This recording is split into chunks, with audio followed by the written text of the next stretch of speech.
Hello বন্ধুরা, আশা করি ভালো আছো। সোম থেকে শুক্র বাচ্চাদের স্কুল, কলেজ, কর্তার অফিস, তাই সবার বাড়িতেই মোটামুটি একরকমের হালকা ধরনের রান্নাবান্নাই কিন্তু হয়ে থাকে। কিন্তু উইকেন্ড এলেই বাড়ির সবার জন্য একটু মুখরোচক হয়েই থাকে। আজ তোমাদের জন্য দেখাবো দই কাতলা, যা কিনা তোমরা যে কোনো অনুষ্ঠান কিংবা উইকেন্ডে খুব সহজেই বানিয়ে নিতে পারো। এখানে কোল আর গাদা মিলিয়ে কাতলা মাছের কিছু পিস ধুয়ে রেখেছি। মাছের মধ্যে গন্ধরাজ লেবুর রস আর নুন মাখিয়ে নেব।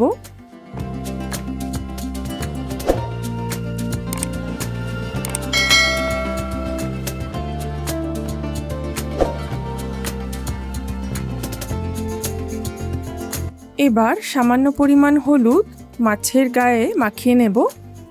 খুব ভালোভাবে এপিঠ ওপিঠ দুপিঠেই কিন্তু নুন, হলুদ আর লেবু রসটা আমি মাখিয়ে নিচ্ছি।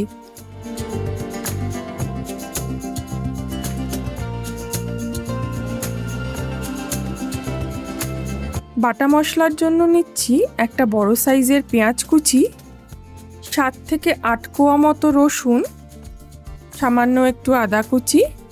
খুব অল্প পরিমাণ জল দিয়ে আগে এটাকে বেটে নেব। একটা বাটির মধ্যে পেঁয়াজ, রসুন, আদা বাটাটাকে নিয়ে নিচ্ছি।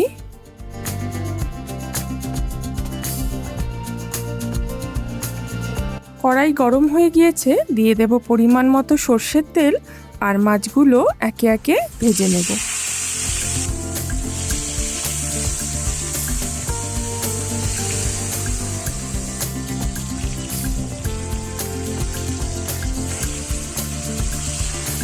খুব কড়া করে মাছটা ভাজবো না, সামান্য একটু সোনালি কালার এলেই মাছ ভাজাটাকে তুলে নেব।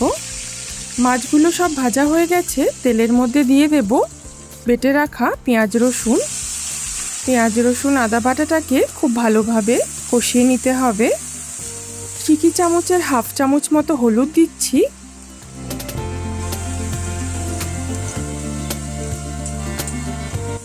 আর কালারের জন্য দিচ্ছি সামান্য একটু কাশ্মীরি লঙ্কার গুঁড়ো। পেঁয়াজ বাটাটা খুব ভালোভাবে কষিয়ে নিয়েছি, গা থেকে দেখো তেল ছেড়ে এসছে। এবারেতে হাফ কাপ মতো টক দই দিয়ে দেব। টক দই দেওয়ার পরে খুব ভালোভাবে কষিয়ে নিয়ে দিয়ে দেব পরিমাণ মতো নুন আর সামান্য একটু চিনি।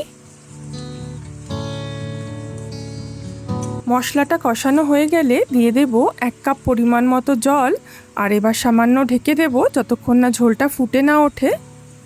ঝোলটা ফুটে গেলেই একে একে ভেজে রাখা মাছগুলোকে দিয়ে দেব।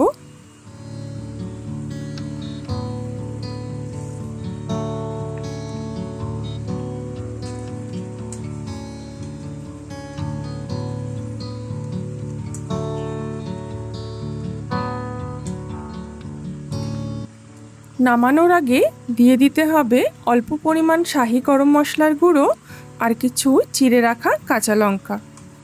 দই কাতলা আমাদের রেডি। গ্যাসের আঁচটা বন্ধ করে দেব। আর দেখো কি সুন্দর কালার এসছে।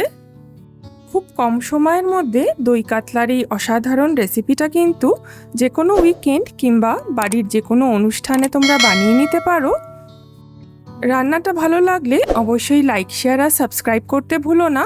পরের পর্বে ফিরে আসবো এমন অনেক নতুন রেসিপি নিয়ে।